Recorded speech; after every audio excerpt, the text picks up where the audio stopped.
नमस्कार, प्रखर राजपूत को देख रहे हैं आप और आज तारीख है 23 जुलाई साल 2025 और इजराइल, फिलिस्तीन, लेबनान सहित पूरी दुनिया की खबरों के साथ एक बार फिर से आपके सामने हाजिर हुआ हूं। इस वीडियो में आपको बताएंगे कि ईरान के न्यूक्लियर प्रोग्राम पे एक काला साया मंडरा रहा है। ईरान के न्यूक्लियर प्रोग्राम पे एक बड़ी मनहूस खबर निकल के सामने है, इसके बारे में भी आपको पता चलेगा। और साथ ही इजराइल ने एक ऐसा कांड किया है जिसके बाद पूरी दुनिया उसके ऊपर थूक रही है, ये भी आपको पता चलेगा।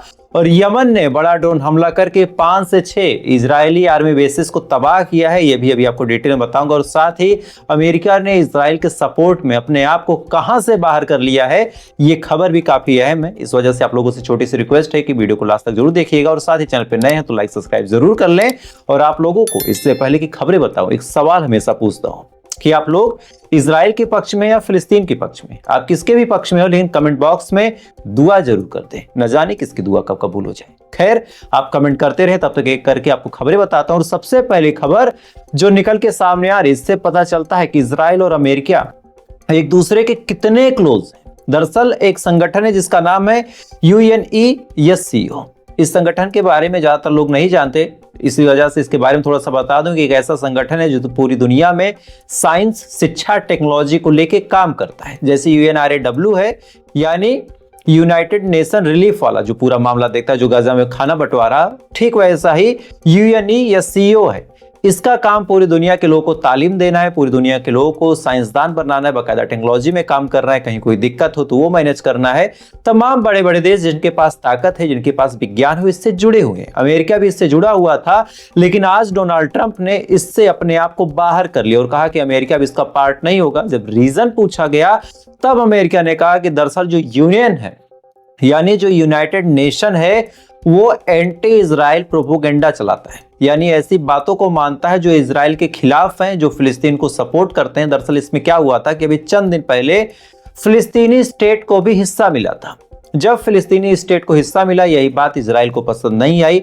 इजराइल ने कहा कि जब फिलिस्तीन पे हम कब्जा कर चुके हैं, फिलिस्तीन कोई देश नहीं है, तो फिर फिलिस्तीन को अलग देश की संज्ञा में क्यों डाला गया। इसी के बाद अमेरिका को भी ये बात पसंद नहीं आई और इसी बात पे गुस्सा निकालते हुए अमेरिका ने इससे अपने आप को विड्रॉ कर लिया। आपको बता दें कि डोनाल्ड ट्रंप 2 बार अमेरिका के राष्ट्रपति रहे हैं और दोनों ही बार इन्होंने इससे अपने आप को बाहर किया, दोनों ही बार। और दोनों बार जो रीजन था वो इजराइल ही था। तो यहां से आप समझ सकते हैं कि इजराइल की सपोर्ट में अमेरिका कुछ भी कर सकता है, डोनाल्ड ट्रंप कुछ भी कर सकता है। खैर, अगली खबर का रुख करते हैं। अगली खबर गजा से निकल के सामने। दरअसल गजा में आज बड़ी अजीबोगरीब अपडेट्स हैं। शुरू में एक खबर निकल के सामने आई अलग अलग न्यूज एजेंसीज के माध्यम से, चाहे CNN हो, चाहे अल जजीरा हो, कि गजा के अंदर लगभग 90% हिस्सा ऐसा है। कुछ टाइम पहले 82 था, फिर 83 हुआ, फिर 86 हुआ।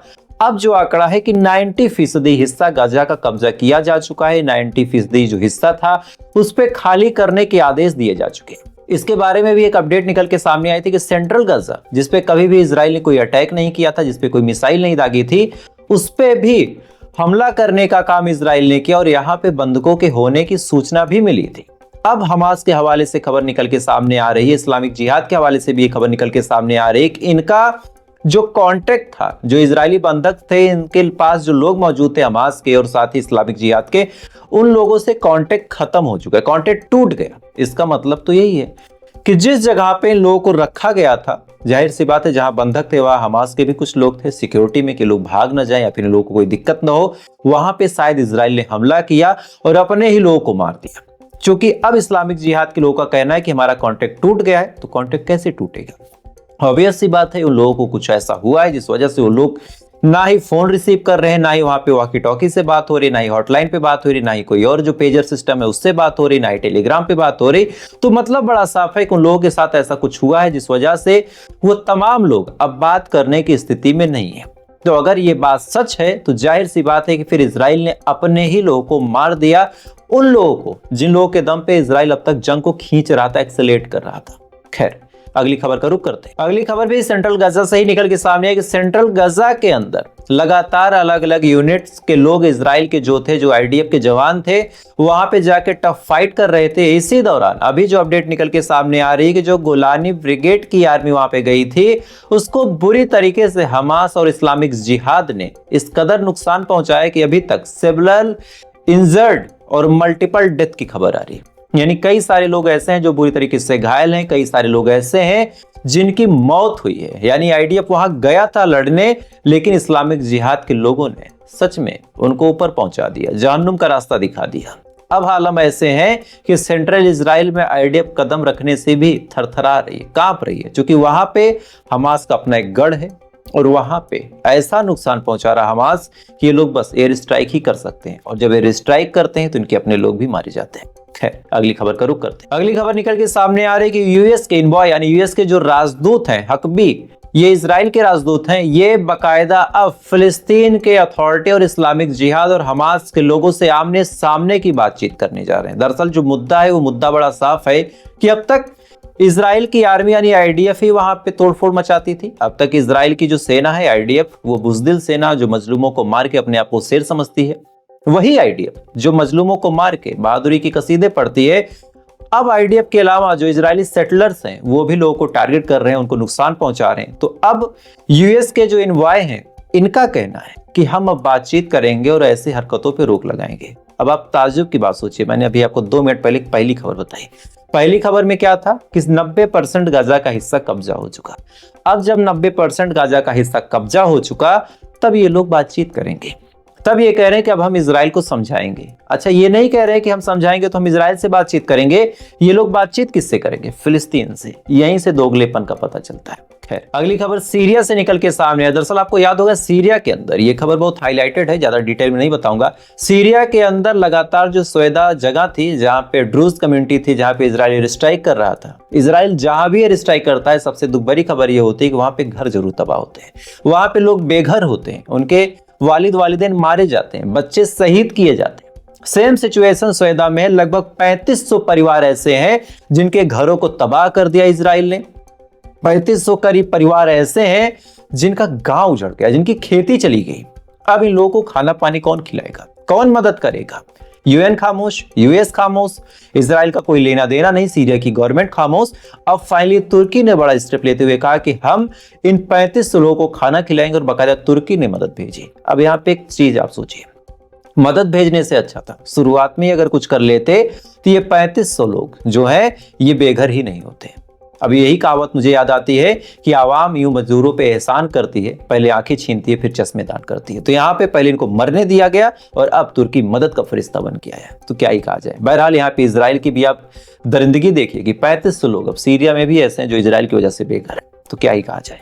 खैर, अगली खबर का रुख करते हैं और अगली खबर ईरान से निकल के सामने आ रही है और ईरान को एक बड़ा झटका लगा है, वास्तव में बहुत बड़ा झटका लगा, क्योंकि ईरान अभी फ्राइडे को बातचीत करना चाह रहा था। फ्राइडे को जो यूरोपियन कंट्रीज हैं, जिसमें ऑस्ट्रेलिया है, ब्रिटेन है, फ्रांस है, जिसको E3 कहा जाता है, E3 वाली कंट्रीज से बातचीत करना चाह रहा था अपने न्यूक्लियर प्रोग्राम को लेके। काफी खुश भी था ईरान, बाकायदा ढोल भी पीट रहा था कि भाई हम अपना परमाणु बनाएंगे, हमने अपना डिफेंस सिस्टम मजबूत कर रखा है, इस बार इजराइल आएगा तो जिंदा नहीं जाएगा, अमेरिका आएगा तो जिंदा नहीं जाएगा। ये चीजें दूसरी हैं, लेकिन एक और तस्वीर थी जिसके बारे में हम लोग भूल गए। दरअसल इजराइल ने जब हमला किया था तो न्यूक्लियर बेस को तबाह किया या नहीं किया ये तो बात की बात है, लेकिन जितने साइंसदान थे उन साइंसदानों को भी मार दिया था। शुरुआत में ये खबर छुपी छुपाई रही, लेकिन अब जो अपडेट निकल के सामने आई कि एक ऐसा साइंसदान, नाम तो लेना अब सही नहीं है, जिसका काम था यूरेनियम इंक्रोचमेंट के बाद उस कोर में ब्लास्ट करना, जिसके बाद तमाम चीजें लाइन पाइन पे आती,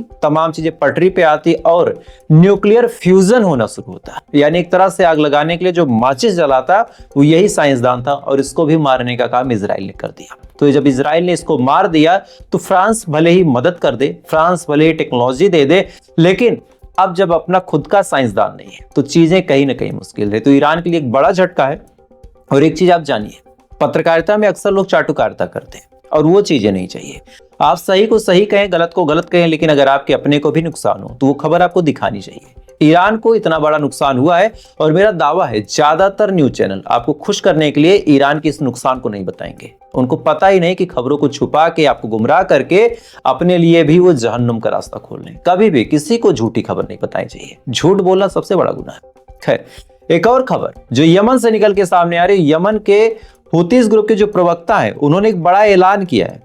क्या कहा है वो आप जानिए। दरअसल कल इन्होंने ड्रोन से अटैक किया था और इस अटैक में शुरुआत में इजराइल ने कहा कि हमने इस हमले को इंटरसेप्ट कर दिया, लेकिन जो ड्रोन था उसने कहां इजराइल में तबाही मचाई, पहले आप वो खबर जानिए। आपकी स्क्रीन पे भी लिखा है कि प्रवक्ता के मुताबिक इस ऑपरेशन में बिन गुरियन एयरपोर्ट, जाफा में एक सैन्य ठिकाना, इलाद बंदरगाह, रमोन एयरपोर्ट और अवदोस इलाके में एक अहम ठिकाना शामिल थे। यह हमला 5 ड्रोन के माध्यम से किया गया और सभी निशानों पर सफलतापूर्वक वार करने में हम कामयाब रहे। और साथ ही जिस मिसाइल को लॉन्च किया गया था उसका नाम था फिलिस्तीन मिसाइल, फिलिस्तीन 2। और इसके साथ यमन ने कहा कि फिलिस्तीन के समर्थकों के साथ खड़ा है, यमन फिलिस्तीन के साथ खड़ा है, कंधे से कंधा मिला के खड़ा है। और ये खबर किसी विदेशी मीडिया की नहीं, किसी गोदी मीडिया की नहीं, ये खबर हमारे अपने देश के अखबार जी न्यूज की है। इसमें क्या लिखा है, हेडलाइन पढ़िए कि यमन ने हिलाए इजराइल के पुर्जे, मिलिट्री साइट पे किया ड्रोन अटैक। यानी मतलब बड़ा साफ है कि यमन ने बड़ा नुकसान पहुंचाया इजराइल को। इसके बारे में इजराइल भले ही खुल के नहीं कहता, भले इजराइल कहता है कि हमने इंटरसेप्ट कर लिया, लेकिन ग्राउंड लेवल सच्चाई है कि इजराइल को बड़ा नुकसान हुआ है।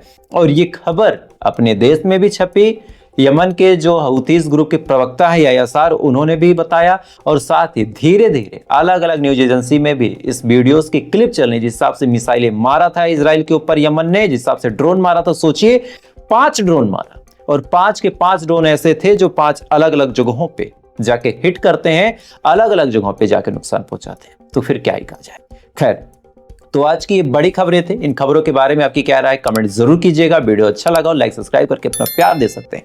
और आप लोगों से अक्सर मैं नहीं कहना चाहता इन सब बातों को, लेकिन आप लोगों से आज कह रहा हूं, मजबूरी है। बहुत सारे ऐसे लोग हैं जो आपको खुश करने के लिए, आपको गुमराह करने के लिए कि आप उनसे पॉजिटिव खबरें सुनते रहें, आप उनकी बातों को सुनते रहें, उनका पैसा कमाने का जरिया खुला रहे, भले ही गाजा में क्या हो रहा। आप सोचिए, 1 साल से आप लगातार अलग अलग चैनलों पे यही सुन रहे हैं कि इजराइल तबाह हो गया, इजराइल आया घुटनों पे, इजराइल ने दम तोड़ दिया। अच्छा, अगर इजराइल ने दम तोड़ दिया तो फिर गजा में बच्चे क्यों मर रहे हैं भूखे? मैं ज्यादातर ऐसी बातें नहीं बोलता, आज आवेश में हूं तो बोल रहा हूं। अगर इजराइल ने दम तोड़ दिया, इजराइल घुटनों पे आ गया, तो फिर 90% गाजा कब्जा कैसे हो गया? 2 साल से सीजफायर क्यों नहीं हुआ? क्यों हमास छुपा छुपा कर रहा? ये चीजें आपको समझनी होगी। ऐसा नहीं है कि इजराइल बहुत सही है, बस ये है कि आज इजराइल के साथ तमाम लोग खड़े हैं, फिलिस्तीन के पक्ष में कोई खड़ा नहीं। और ये सच्चाई आपको समझनी होगी। कोई एक ड्रोन दाग देता है, आप खुश हो जाते हैं, आपको लोग बता देते हैं कि अरे बस इजराइल तबाह नहीं होता। मेरे भाई सोचिए, गजा पे इतने दिन से ड्रोन बरस रहे, क्या गजा पूरी तरह तबाह हो गया? अगर गजा नहीं हुआ तो इजराइल के ऊपर अगर चंद बम गिर जाते हैं तो इजराइल कहां से होगा? बस समझने और सोचने का अंतर है। खैर, तो जो लोग न्यूज की दलाली करते हैं उनसे भी आपको बच के रहना है। खैर, ये आज की बड़ी खबरें थी। कुछ बुरा लगा हो तो बताइएगा। बाकी जो लोग मेरी बात से इत्तेफाक रखते हैं कमेंट में आप लोग सपोर्ट कर सकते हैं। बाकी थोड़ी देर बाद फिर मिलते हैं इजराइल, फिलिस्तीन, लेबनान सहित पूरी दुनिया की खबरों के साथ। तब तक आप अच्छे रहें, खुश रहें, ऊपर वाला हिफाजत करें।